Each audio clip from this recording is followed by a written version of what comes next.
Good evening, everybody. I'm Gene Bailey, and you are watching FlashPoint. We're glad you're with us tonight. Thank you for joining us each and every week as we break down what's going on, what we're able to cover at least in an hour, and then bring you perspective that maybe you're not getting at other places. So let me welcome our panel tonight from frosty Southern California, my friend Jurgen Matthesius, Mark Meckler, and is Rick. Rick almost got Rick. We can see Rick, but we can't talk to Rick because they're still working on his audio. Because Rick gets in like it's 10 seconds before the open rolls. Rick, so hi Rick. We'll just wave at you. So we'll get him in there to what's going on. All right. So let me start this off. Mark Meckler.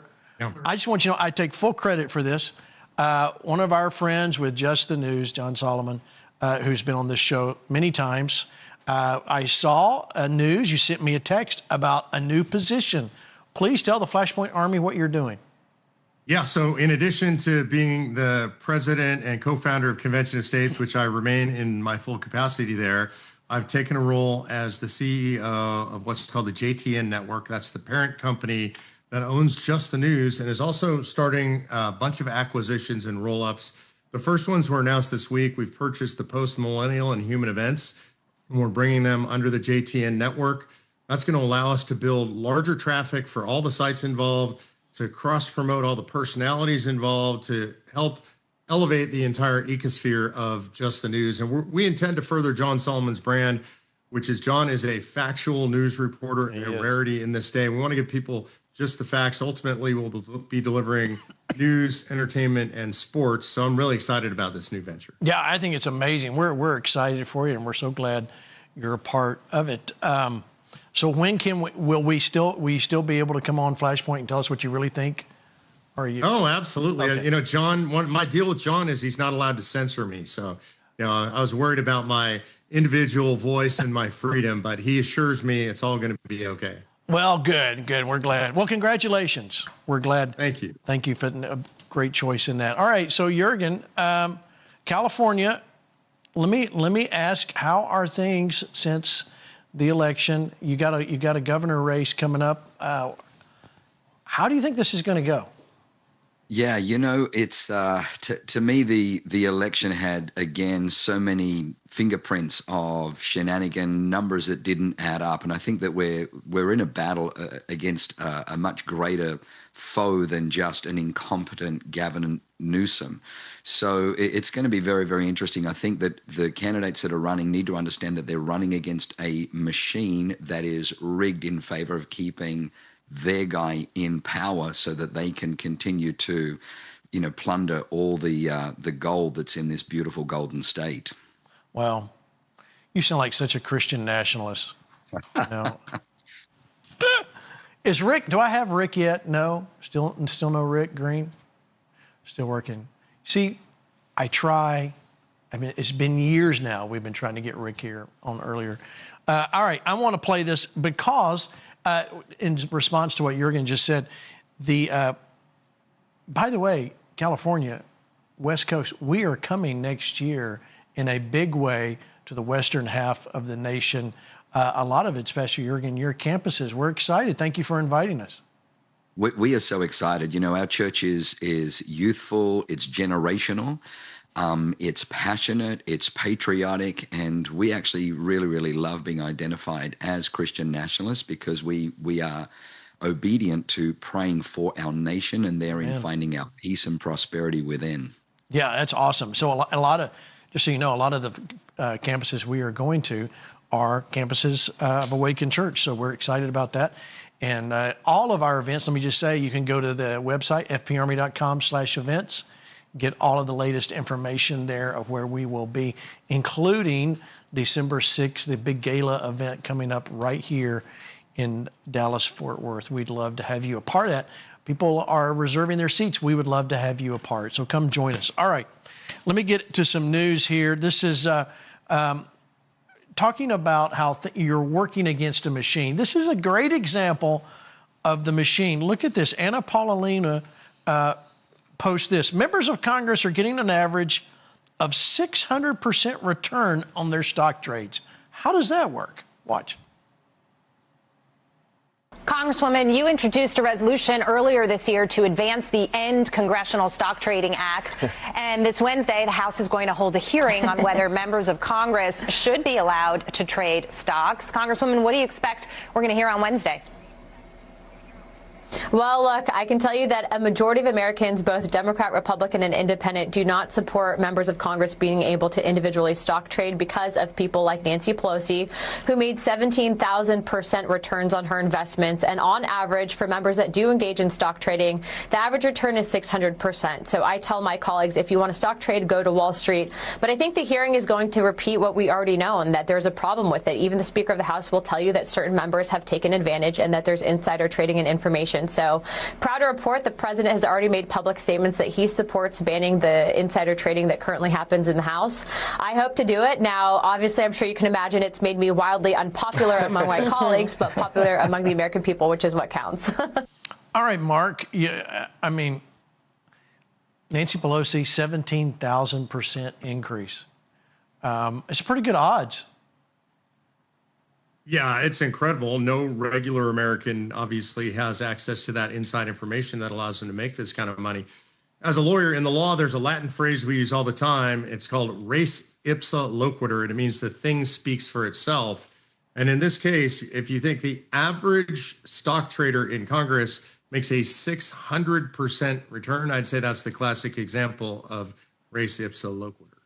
Yeah, I think so. Let me show you this because we're going to go back to number one, guys. This is Liz Smith admitting about the Trump charges. This is just too good. Watch. One of Pete's longtime advisors, Liz Smith, seemed to let the cat out of the bag this week, telling CNN all those felony convictions against the president were not a real case, just part of a planned Democrat Party resistance. Why the base is mad at some of the leaders in Washington is not because they're not left enough. It's because, Chuck Schumer came out with no strategy, no forewarning, and just said, we're going to fold on the CR. I mean, I think he could have done a better job of explaining what the strategy was and what we're going to do, but there wasn't anything like that. I think Democrats are learning, and I'm going to agree with you, that Democrats cannot only be the party of resistance. We cannot, we resisted so hard between 2017 and 2024. We impeached the guy, we prosecuted him, convicted him of 34 felony counts, and guess what? He still got elected. So I don't know how much harder we can resist right now. Are you admitting that, that the case against Trump in New York was part of the organized Democratic Party resistance? It was a Democratic prosecutor, and at the time, I thought it was unwise. I went on Fox News and said there were Democrats who said this at the time. There were a lot. Just to be clear, everybody who now touts the 34 felonies, take it from Liz. This was not a real case. This was a plot to upend the presidential campaign, which backfired. I just think it was a boneheaded move by Alvin Bragg. Spinning, in some ways, the liberal lawfare never ended, with Comey still showing symptoms of Trump derangement syndrome. Here he is on Instagram, that 8647. And you can see Christine Holmes investigating, saying basically he called for the assassination of President Trump. DHS and Secret Service is all over this. Comey then deleted his entire Instagram account after apologizing and saying it was all a mistake. He assumed it was just a political message, not any effort at promoting violence. Give me a break. He's the former FBI chief. He knows the law. It is high time for the Attorney General, Pam Bondi, to finally hold him and others accountable. He didn't really mean it, Jurgen. He didn't. It was just, he thought it meant get out of office. He didn't really mean that. Yeah, no, not as director of FBI and someone who had no idea what Get Smart, Secret Agent 86, what it meant. It meant to go after it, meant to take out that particular agent. And so for him to say that he stumbled across it, is just an outright lie. There's no way somebody at that height in the FBI could not know what he was posting. That's ridiculous. Mark, let me go back to you. The issue here is that we've seen this time and time again. They called us all kinds of names, banned us, shadow banned us, cranked up the algorithm against us, everything that we did, saying, hey, wait a minute, something's wrong here. And here we are in 2025 going, yes, something was wrong, and they're actually admitting it. Is it going to make a difference? No, not at all. It's not going to make any difference. Look, I mean, even going back as far as 2020, even going all the way back before that, they called themselves the resistance. I mean, you have to remember there were people in the government that were openly saying that they were the resistance to Donald Trump. This one woman admitting that it was all the resistance, that doesn't prove anything. It's always been the resistance. This is how they operate. They operate outside the law. When they don't win, when they win, they impose the law on, and they impose it unjustly on their enemies. This is just the standard operating procedure for the fascist Democrats. Without a doubt. All right, let's move along. We're going to continue to watch, obviously, all this. Let's talk about Trump and Epstein. If you've been watching social media, it's just crazy. Watch this. Trump calls for the release himself of the Epstein files. Watch. In a post on Truth Social, Trump said we have nothing to hide, and it's time to move on from this Democrat hoax perpetrated by radical left lunatics in order to deflect from the great success of the Republican Party. Adding, I don't care. All I do care about is that Republicans get back on point, which is the economy. Trump's announcement followed a fierce fight within the GOP over the files, including an increasingly nasty split with Georgia Congresswoman Marjorie Taylor Greene, who had long been one of his strongest supporters, saying he would support her Republican opponent if she runs. The most hurtful thing he said, which is absolutely untrue, is he called me a traitor. Some view the president's shift as an acknowledgement that supporters of the Epstein files release have enough votes to pass it in the House, although its future in the Senate is unclear. I think we could have a deluge of Republicans. There could be 100 or more. I'm hoping to get a veto-proof majority on this legislation when it comes up for a vote. Last week, Bill co-sponsor, Democrat Ro Khanna, said the Epstein files release might seriously damage Trump. Some people say this could be the first day of him being a lame duck, the day that bill passes. But many Republicans do not expect Trump to be politically damaged by the files release. The women themselves that I have talked to have over and over again said that Donald Trump did nothing wrong.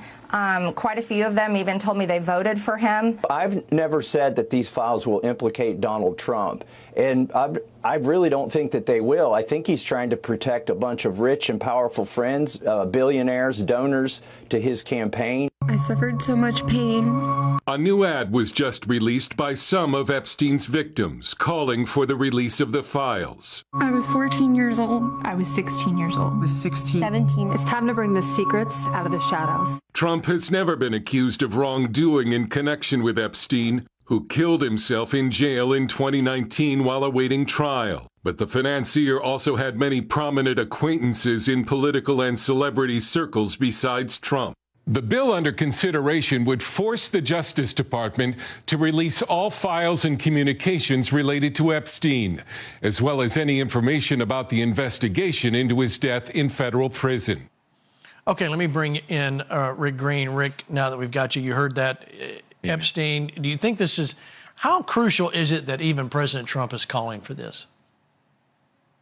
Yeah, and I think the President Trump calling for it is a response to so many people saying we're not going to stop talking about this until it finally comes out. I think he didn't want the distraction. I don't have any concern, honestly, that he's going to be in any way negatively implicated or any of that kind of stuff. Don't forget, he was the one saying this ought to be looked into years and years and years ago, and he has always called for prosecution and the right things to happen here.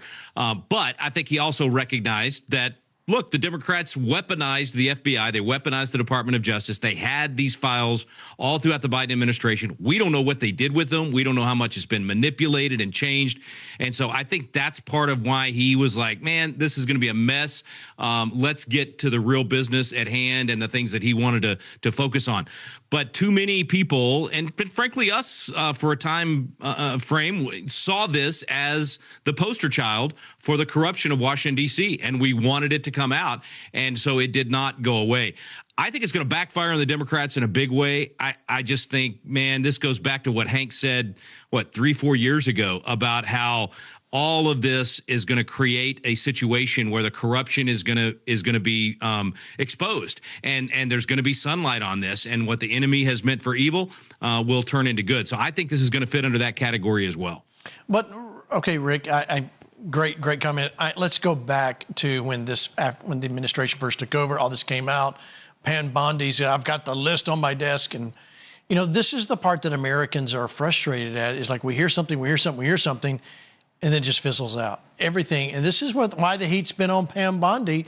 There needs to be some type of action. And I actually believe the Americans, no matter what the results are, there needs to be some closure to this thing. Otherwise, it's just going to continue to grow.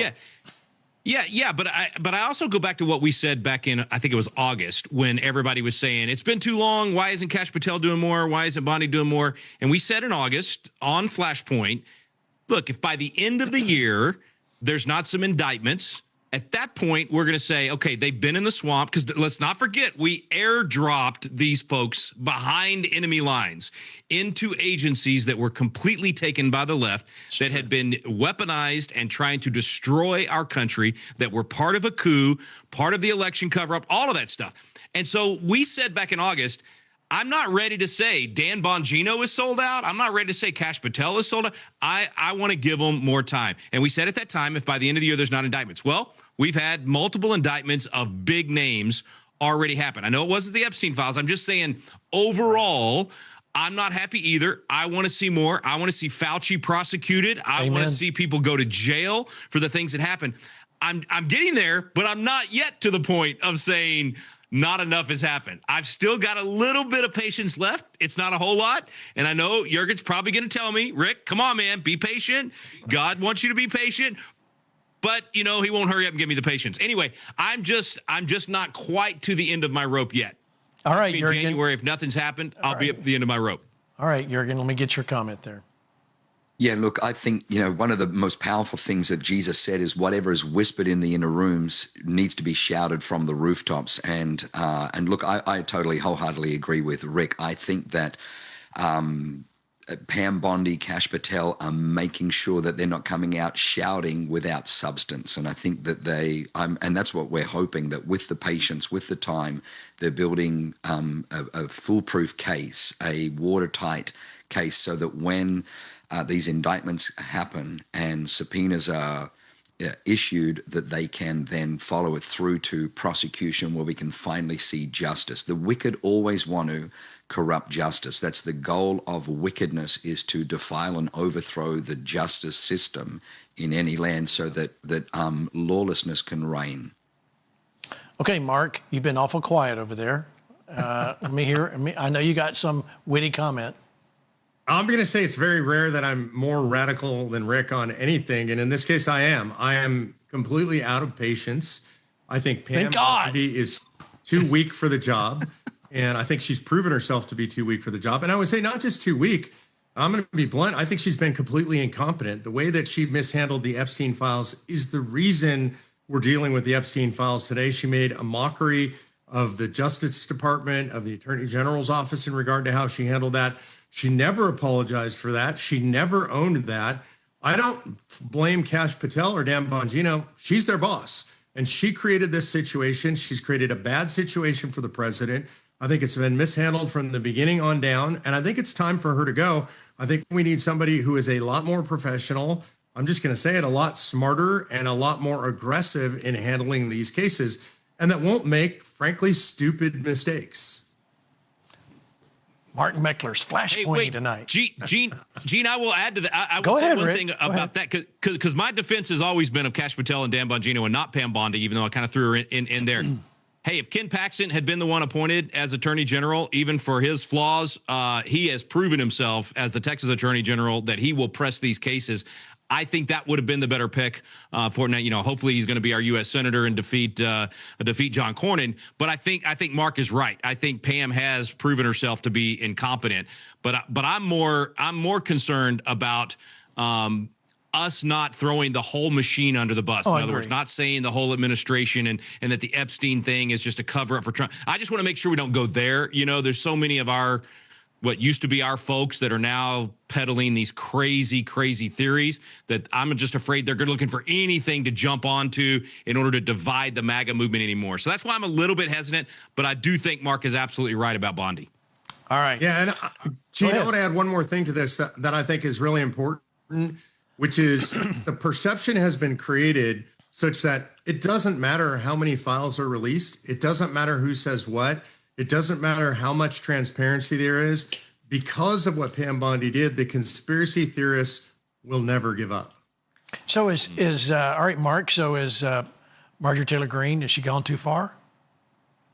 Oh, yeah, she's gone way too far. She's on the side of the leftists. She's changed her positions. I mean, she originally said something I know we're going to talk about later, that Islam is incompatible with the American way of life and our Constitution. She's now backtracked on that. She's been on The View, which is straight up enemy territory, and she's done it to bash Donald Trump and other Republicans. Yeah, she's way out of line. What do you think, Rick? You agree with that? Think is she savable? Yeah, I think, again, knowing what time it is, you don't go on CNN and say, I'm sorry for being a little bit, rough in some of my rhetoric, when the other side is threatening to kill Republicans and wishing that Republican, candidates and their children were dead. She's just totally lost all, perspective on what time it is. There's always a great time to go say, hey, let's sit down, let's talk, let's try to get some things done. But this is like unilateral disarmament. There is no effort from anyone on the left to tone things down or to reach across the aisle or to try to build bridges. So I think she's just looking to build her own brand. She's mad at Trump for not, helping her in the Senate, to run for Senate there. And so it's more, I think it's just more of a personal thing for her, which is what tends to happen. We get the line backwards in America the Beautiful all the time. Instead of saying more than self, country loved, these politicians love self more than country. So true. So true. All right. So, but at some point in D.C. politics, Jurgen, since you spend so much time in Washington, D.C., and I'm kidding, but the point here is you cross a line where no one can build a bridge. You're kryptonite. There's no one wants to associate with you. No one even wants to be in the same room with you because of what you've done, lest they be associated with the craziness. And I think the American people, when you start backing down, and I'm from the state of Georgia, which she represents, hey, you start backing down off America and embracing Islam and doing all this stuff, even though she may not think that's what she did, but that's what she did, it's going to come back on you. What do you think? Yeah, no, I totally agree. Look, the scripture says that, he who is slack in his work is a brother to a destroyer. And there's a very fine line between incompetence and malfeasance. And I think that's going back to Pam Bondi, what we're seeing. It's as bad as malfeasance because it's incompetence. It's the left can crucify people on lies, and we can't prosecute people with smoking guns. We've got smoking guns, pages and pages of documented evidence, and there's just incompetence and slackness. And I think the American people, the fever that we're feeling is people are saying it's time and it's tired. And then to see someone like Marjorie Taylor Greene, who was so outspoken for Trump, backpedal so quickly, it's like we don't need to hold hands with people who are trying to crucify us on lies. We need people standing up right now and prosecuting people who have broken the laws, and we need to stand up for truth again. That's so good. So good. All right. Well, because there are so many stories out there, I have to show you this one because some of you may have actually embraced it. Number 5, guys, the Democrats actually posted that Trump spent 2017 Thanksgiving with Epstein. Yeah, President Trump went all the way out to Dubin's house to spend Thanksgiving as president with all the Secret Service, and the press never noticed. They've since deleted it. Please, whoever's running the official Democratic account on X, give them a raise. Democrats are the stupidest people on earth. So, Rick, I mean, is this really just somebody being ignorant? Or is this just, it seems like a desperate grab for attention. They're just looking at anything that'll stick to make Trump look bad. Is that what you're seeing, or am I getting it wrong? I don't know. Honestly, I was trying to decide if this fits in the same category of delusion that we're seeing with Candace Owens and some of the others that are peddling these just truly delusional ideas and blaming our friends, the McCoys, Rob and Mikey McCoy and, all the other things. Now Calvary chapels are bad. Now, I mean, it's just insane. Oh, yeah. And I kind of feel like, so is there delusion on the left and the right? Has God sent a delusion to both of these groups? Because that's the part that surprised me. When John Rich explained that to me one time, we were talking about the delusion, and I always thought the delusion was sent from Satan. And he's like, Rick, you're not reading Thessalonians carefully enough. God sends the delusion because they hate truth. Well, we know the left hates truth. I just didn't realize some on the right hate truth too. And so anyway, I would say, yeah, they probably believe this. They probably have bought those kind of delusions, hook, line, and sinker. We know some on the right have bought that. I wouldn't even say they're on the right anymore. I think they've joined the left by trying to destroy the people that are actually trying to restore the Constitution. So anyway, yeah, I think they actually believe this stuff. What do you think, Mark? Yeah, I think there are a lot of delusional people on the left. Trump derangement syndrome is real. Psychologists and psychiatrists report it at extreme levels. Somewhere upwards of 89% of their patients, I saw in a recent study, actually have hatred for Donald Trump. So they are primed to believe any story like this. So it gets a lot of clicks. It's profitable to tell stories like this. I think that's why people do it. Yeah, without a doubt. All right, I want to show you this one short clip. This is CNN has been bit pretty badly. You know, if the ratings weren't enough and the lawsuits weren't enough, they're actually backtracking now and rolling out disclaimers. Watch. That mentioned the president. And we do want to be clear, the president, Trump, did not receive or send any of the messages, which largely predated his time as president. He's not been accused of any criminal wrongdoing in connection with Epstein or Maxwell. Now, the reason we play that is, Rick, there was a time where CNN embraced everything left and could care less because I don't think they really thought Trump would follow through. Well, they didn't think, obviously they didn't think he would actually make a second term and he'd be in jail. And then he follows through with these lawsuits and then he wins these lawsuits. They got to be on the ropes a little bit here. Yeah, I think it's, money is what speaks to these people. And you see how many lawsuits Trump has won. And I love the fact that the money is all going to the presidential library. Like what? This library is going to be the Taj Mahal of all presidential libraries by the time he gets done suing every news outlet out there that lied about him. So yeah, no question, they're responding to the fact that he's gotten victory in the courts. And we've said this a lot on FlashPoint, but it is true. I mean, name another person in history that has been up against the kind of lawfare that this guy has and just keeps coming back. I mean, he is the Rocky Balboa of politics. I don't care how many times you hit him or how many times he goes down, he just keeps getting back up. And so I love the fact that they're having to run scared and say these things. So, hey, maybe, for us, the market is forcing truth to the surface. Like it's making them have to at least water down their lies. Even if they're not refusing to lie, they're at least having to water down their lies. Yeah. Okay, Mark, your thoughts? Well, this is the reason for FlashPoint, right? It's because you tell the truth. We tell the truth on here. They don't, and so we're counterbalancing that. This is why we're setting up JTN and Just the News and Just the News Network, is because we're going to tell the truth and they don't. And I have to make an admission here.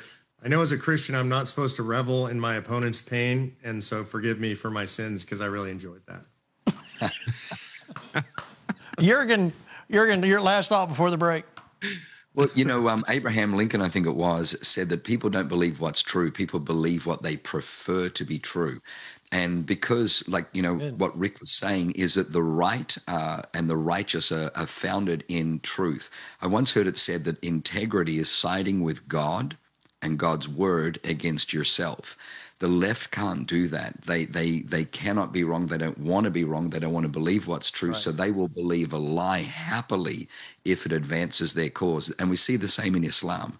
Taqiyya is if a lie can further their cause, they'll jump on it and back it. Right. Good point. Great points. That's everybody. So good. Yeah. And now that we got Rick's mic on, it's amazing. All right. We're going to take a break. When we come back. Yeah, see, we turned your mic off. My mic was working. Gene just said that it was good that Gene just paid me a compliment. I just want everybody to notice. He just said it was good. Only because we were going to break. We're going to go to break. We come back. News from the Heritage Foundation just in. Watch. We'll be right back.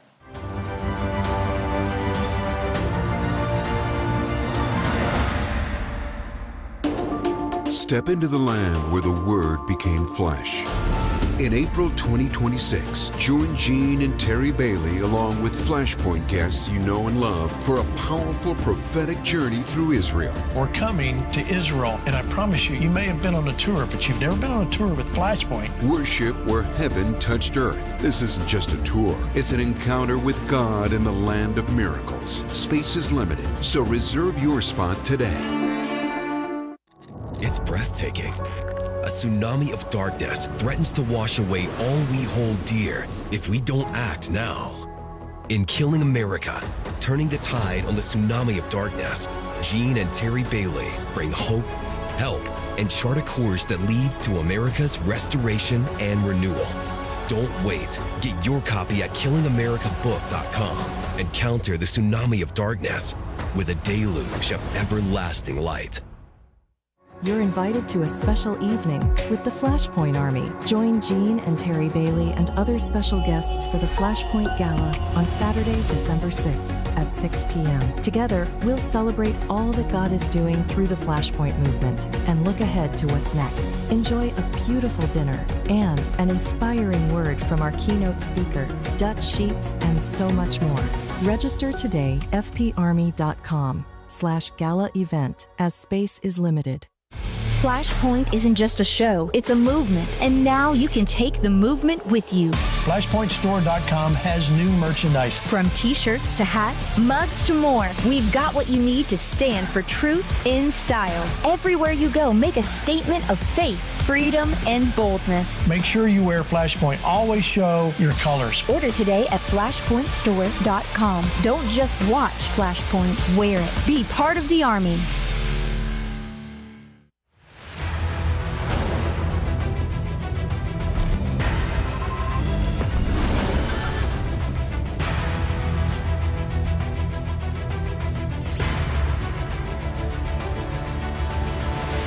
And we're back. We're talking about the Killing America book here you saw during the break. I want to make sure you get your copy of Turning the Tide on the Tsunami of Darkness, because we thought the Killing America, when we got Trump, many of us thought, hey, we're okay, that's good. Check the box. We're done.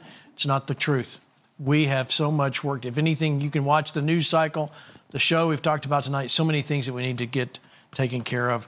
Get your copy of Killing America. It's on the website, killingamericabook.com. We'd love for you to get that. Get one for a friend. Get one for someone that's thinking about Islam.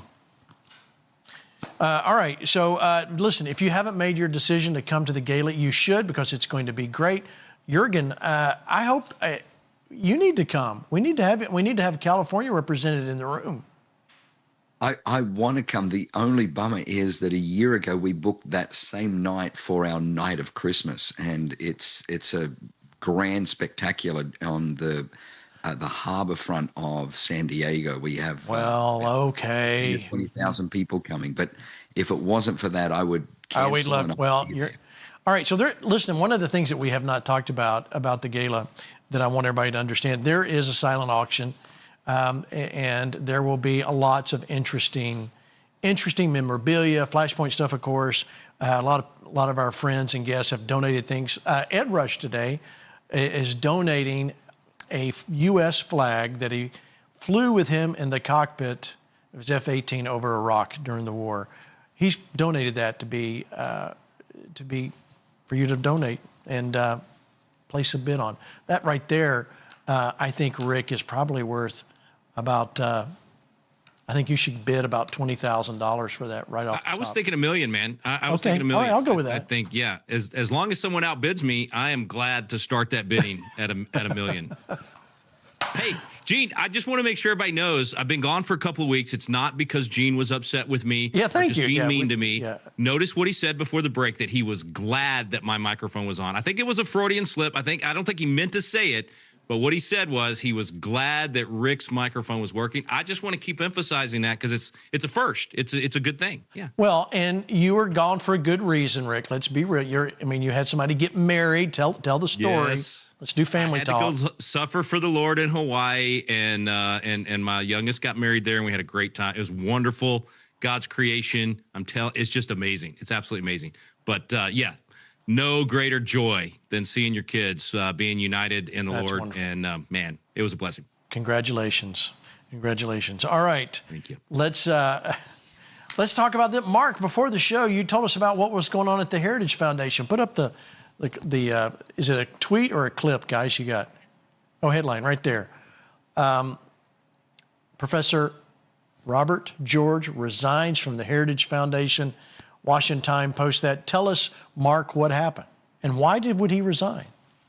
Yeah, so this is continuing fallout from the scandal around Tucker Carlson having Nick Fuentes on his show, the self-avowed Nazi who has Heil Hitler Fridays on his show. Tucker has that young guy on his show, asks him no difficult questions.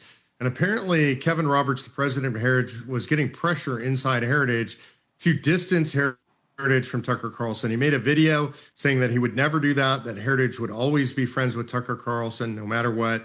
And there was massive blowback from this. There was blowback on the board. They have a special counsel for American Jewish relations. There was blowback on that council. People resigned. Kevin Roberts would never back all the way down. He said he made some mistakes. In full disclosure, I'm friends with Kevin. I love him. I think he's been a great leader. I don't agree with exactly how he's handled this, but this is a major blow. I think Robbie George is a Princeton law professor, a Catholic law professor, one of the most respected conservative legal scholars in the United States of America, a man of high moral values, I would say. I know him personally. He serves on my legal advisory board. For him to step down from the board of Heritage, he's been a board member for many years. That's a big deal. I don't know what follows on the heels of this. There's a lot of commentary on X. I don't know if other board members resign, but it tells you that the fallout from this Tucker Carlson, Nick Fuentes thing is not yet over. No, it's not over. But we were talking about earlier with Marjorie Taylor Greene. I mean, I know they're two different situations, but still, who you associate with, can come back on you. And this, what they're doing. Do you think Heritage overreacted? Let me get your take on that. Or was it the right thing to do? I mean, my first opinion on that was I didn't think Kevin Roberts had to say anything. And full disclosure, again, I'm friends with Kevin. I was texting with him about it. I think he stepped out and addressed the public in a way that was unnecessary. He attacked fellow conservatives by calling them a venomous coalition, right, who were controlled by others. I was one of that venomous coalition that was writing things about Tucker. I thought he had done a horrendous thing. And I wasn't calling for any cancellations. I didn't see anybody calling for cancellations. So, look, I think that Kevin made a big mistake. And this is something we all have to be very careful about. You know, you lead your network there. Rick leads his organization, Jurgen, his church, me, Convention of States, and now Just the News. If we make a leadership mistake like this, it can have grave consequences, and there is great caution. We know that our words can do grave damage, and we have to be very careful about that in exercising our positions of leadership. Yeah, Rick, let me get you to weigh in here, because this is, this is just one organization, although it's a very powerful organization, very much needed for our side of the aisle. But this is a big deal, and I think the whole temperature, the climate, Rick, has changed from 5-6 years ago. People are not content to let people off anymore. Like, no, that was wrong. No, I stand with Israel. I know there's not everybody's perfect, but I'm just going to stand with Israel. And, the name calling, it's going to blow back on you. Your thoughts, Rick? Well, they shouldn't let people off. When we make mistakes, we should be held accountable for those mistakes. And I think this all really comes back to our ignorance about free speech. In other words, we're sensitive to cancelization, and we become oversensitive to it to the point that we think we're supposed to support the platforming and the promoting of anyone with any belief, no matter how crazy or radical it is, and that if anybody says, no, you really shouldn't be promoting that crazy idea, they see that as anti-free speech or somehow cancellation. That's just foolish. I mean, that's just a naive interpretation of what free speech is all about. What you're seeing happening right now is free speech. Free speech is a free market of ideas, and if you platform someone and you promote a particular set of ideas that are dangerous to the country or that I disagree with, I have every right and responsibility to say you shouldn't have done that. This is a dangerous idea that is a poison and a cancer, that if you promote this into our movement, it will hurt our movement. If I don't say that, then I am now being derelict in my duty. I am now being the wicked and slothful servant, afraid of somebody pushing back on me. and I'm not doing my job as the leader of my organization. I love Kevin Roberts too, and Heritage has done incredible things for our country, but I think it is a mistake for conservative leaders right now to run to the defense of Tucker Carlson, or to somehow say that saying negative things about this. I mean, I'm just going to say it. He's a Nazi twerp is what he is. He's that kid in the back of the class that wants attention all the time. And he is saying awful, evil, vile things to millions of young men. He is poisoning the minds of millions of young men, just like Andrew Tate did. And so I don't care if you're Candace Owens, Tucker Carlson, if it's one of us, I would pick up the phone and call Jurgen or call Mark, and if they don't respond, I would go public and say, this is bad for our movement. Do not platform this person. That is not anti-free speech. That is free speech.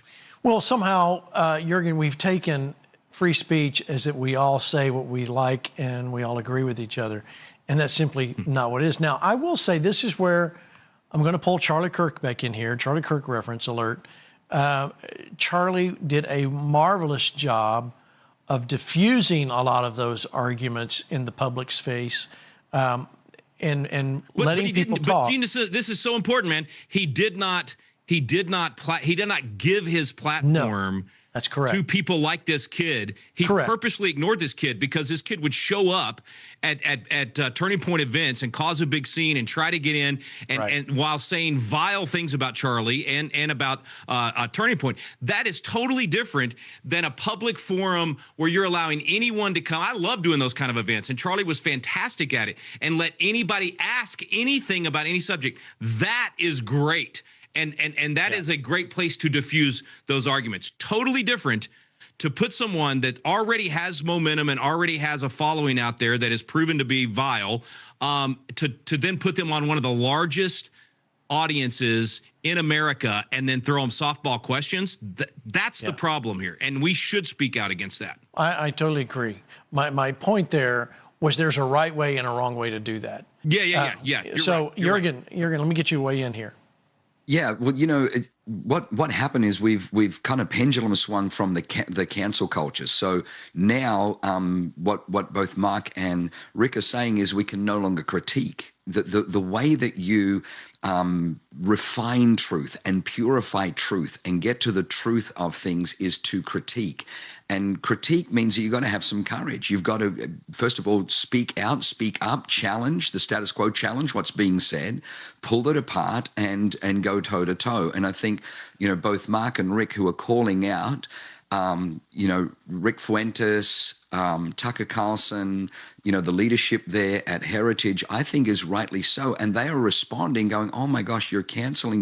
No one's canceling. But free speech requires critique. It requires assessment. It requires us to cross-examine in the public eye, in the public square, what is being said so that truth can emerge. And the truth is we stand with Israel. We stand against Nazis and we stand against fascism. We stand against those things. And is Israel perfect? She never has been. Pick up your Bible.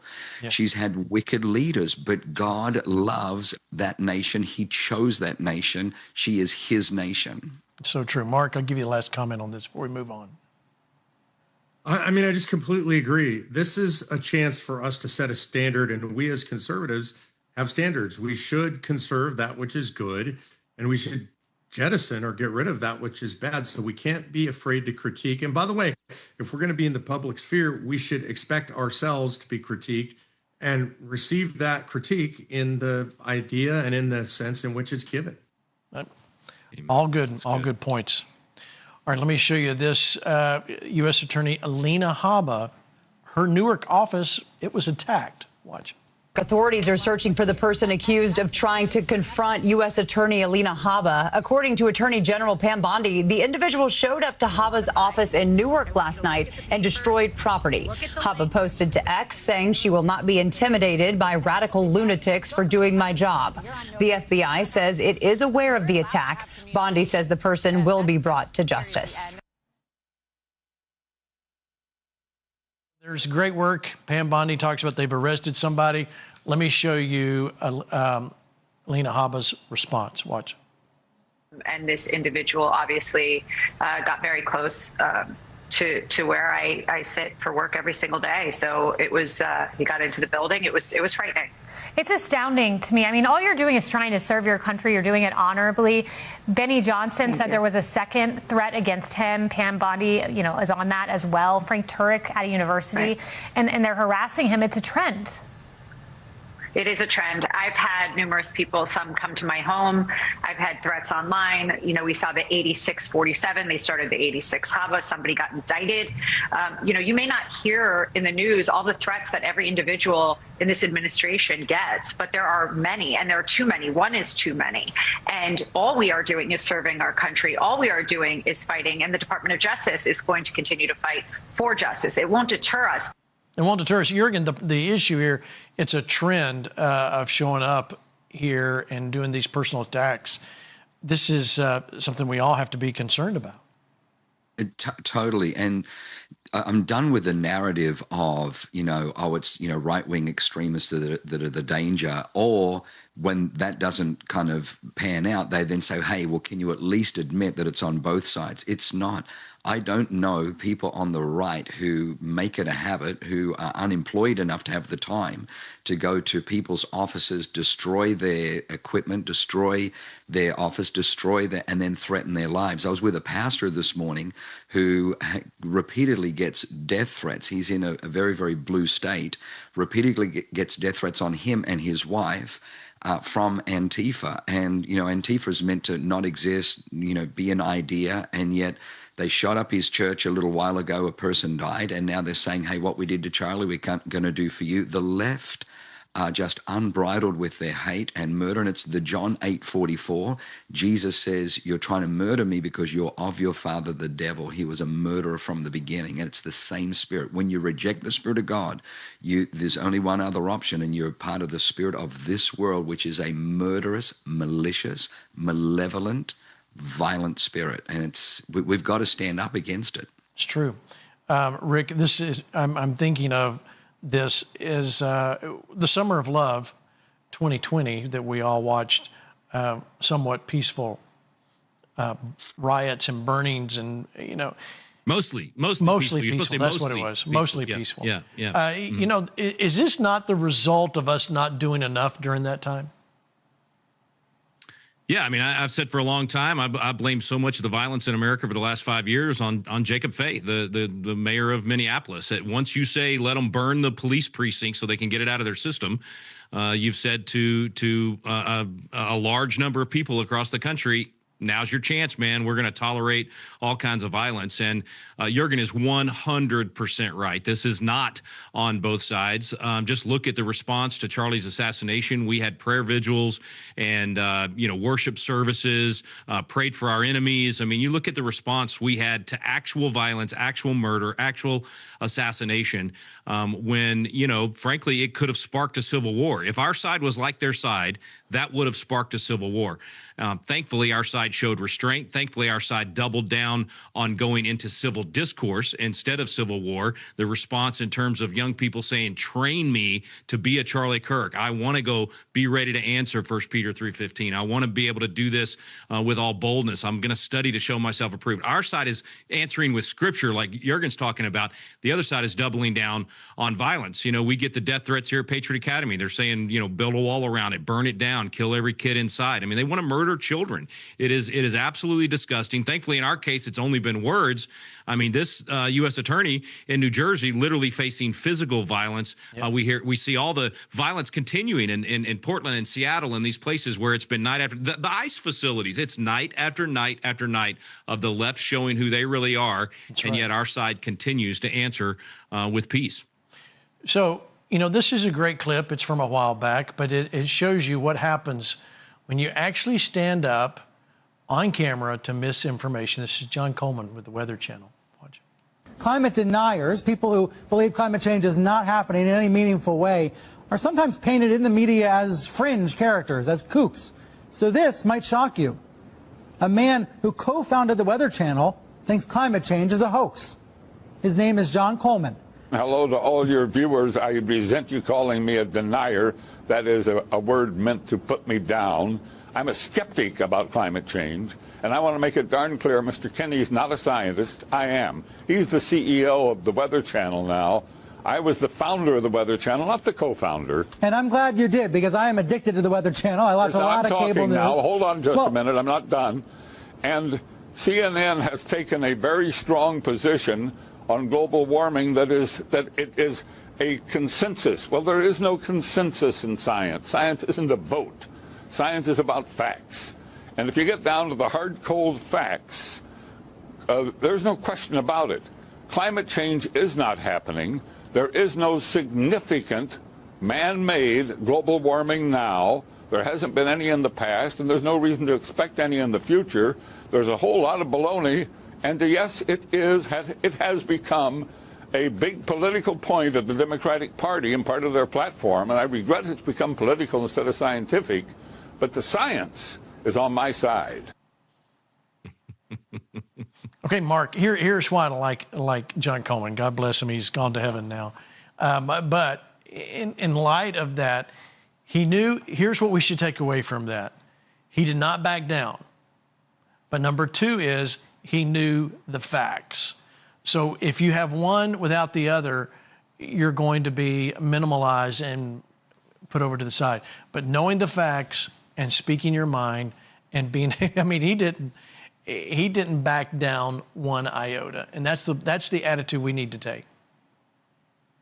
Yeah, but I think you said something important first, which is you got to have the facts. If you don't back down and you don't have the facts, then you're just belligerent. And not only are you not going to win the argument, but you're not going to do the cause any favors. You're just going to be another one of those belligerent, crazy right-wingers that's shouting at the moon. And so you have to have complete and total command of the facts. And you only do that by doing your homework. It's not always easy. You got to spend the time to dig in. Obviously, John was a lifelong scientist. He knew exactly what he's talking about. But if you're going to engage in debate with people and you're going to stand your ground, you have to be ready with the facts. You have to be ready with the facts. Yeah, Rick, speaking of howling at the moon, I just, for some reason, felt like I should go to you on that. It's interesting. This is part of what we teach at Patriot Academy is when you enter into these discussions, you got to go in with the attitude that, you know what, I could be wrong. And if I'm wrong, I want to know. I want to be sharpened. I want to have, it's a little bit like what Jurgen was talking about earlier. I mean, if you go in with that attitude, then it's very different. You're not just being belligerent and arrogant. You're searching for that truth. You're trying to get to that truth. And then you have to be genuinely curious about why the other person believes what they believe. So then you draw out of them, what are they basing it on? And so then you get down to the facts. I think our side has been pretty lazy, honestly, Gene. We've made too much of the emotional argument and not enough hard work studying to show ourselves approved. And, you know, David Barton's been a great influence on the movement in that regard to bring the facts forward, to actually go study those documents and read through all those things and then distill it down where we can understand it and repeat it. So I think there's a movement now to do that. I know I see it among the kids. I mean, the kids are definitely, the young people we work with, much more willing to put in the hard work and for apologetics, for history, for all of those things, so that when they get asked, they are ready to give an answer for the hope that is within. So true. All right, Jurgen, I see you nodding. What are your thoughts? Well, first of all, I love that John Coleman was from San Diego, so that did my heart good, and that truth was coming out of San Diego. That was an amen for me. But yeah, I totally agree. I think that Rick's right, that the church, because we've had the truth, we haven't defended it. And, you know, Rick quoted a scripture just a moment ago, 1 Peter 3:15, which says, always have a reason for the hope that is in you. And I think that Christians must do a better job at standing up and proclaiming truth, projecting truth. I remember getting cancelled in 2019 because I was preaching in New Zealand, and a Russian frigate ran aground 130 nautical miles out of Antarctica because they had something like over 300 square miles more ice than they've ever had. And that was at the same time that the left was screaming that the polar bears were going to be vanishing, polar ice caps were going to be gone, and that we were going to have no more snow on our mountains. And the exact opposite was the truth.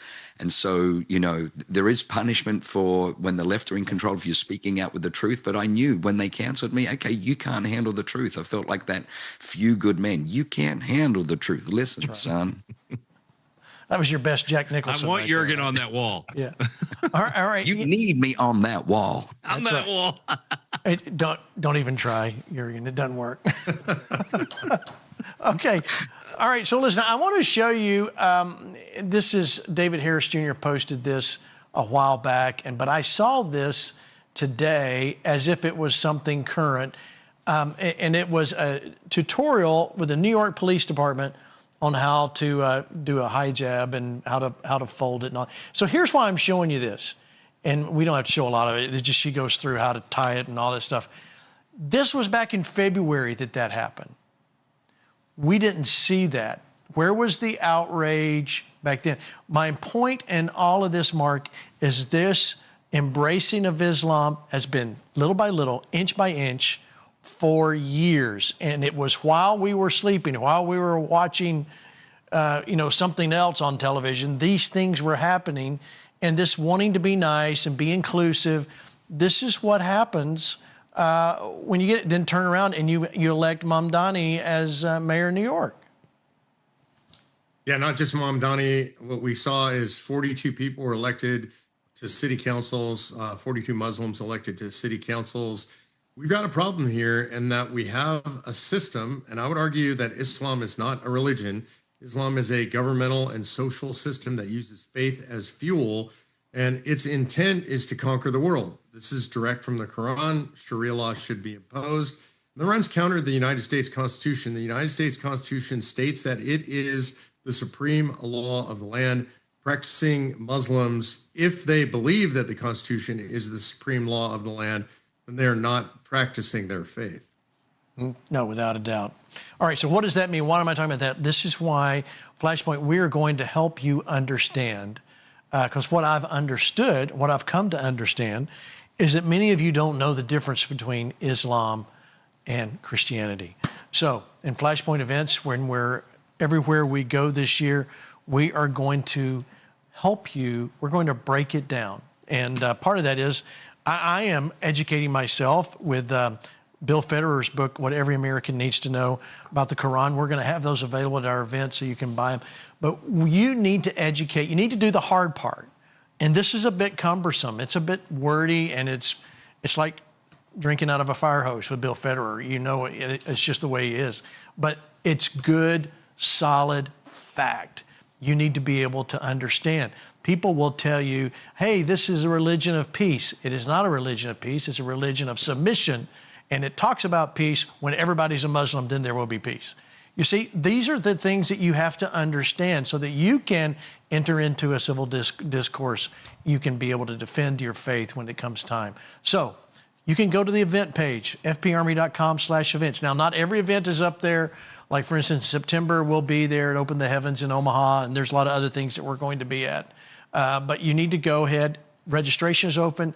Go make your plans now to join us at an event. Flash Talks are back in a big way. Rick will be there. Other people will be there, and we will talk about this, and we will help educate you on what's happening in America as we dive headlong into what's coming up in the midterms. Okay? Tomorrow night, Dutch Sheets, Hank Kuhneman, and Lorenzo Sewell, my special guest tonight. Thank you to, of course, to Rick Green for half the show that he made it. Mark Meckler and Jurgen Matthesius. Listen, we're glad you guys are watching us every week. We're going to keep pushing, we're going to keep fighting, and we're going to keep talking. We're going to understand, but we're not backing down. We're going to stand strong, stand for the faith, and keep smiling.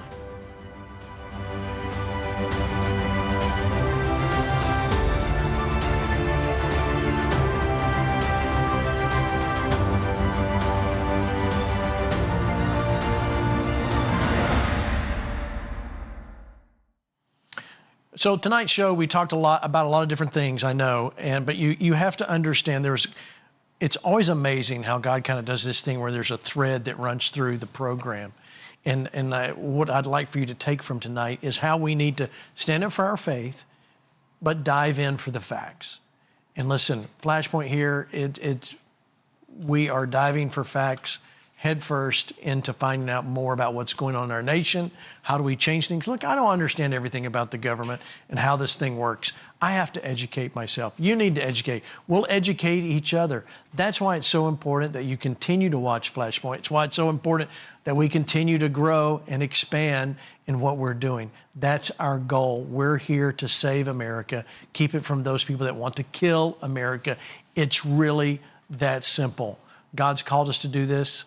We stepped out in 2020 with a program we didn't think would last but 6-8 weeks, and here we are all these years later. So I want to say thank you to all of you that write, all of you that take part in what we're doing and invest in what FlashPoint's doing. Thank you for your investment.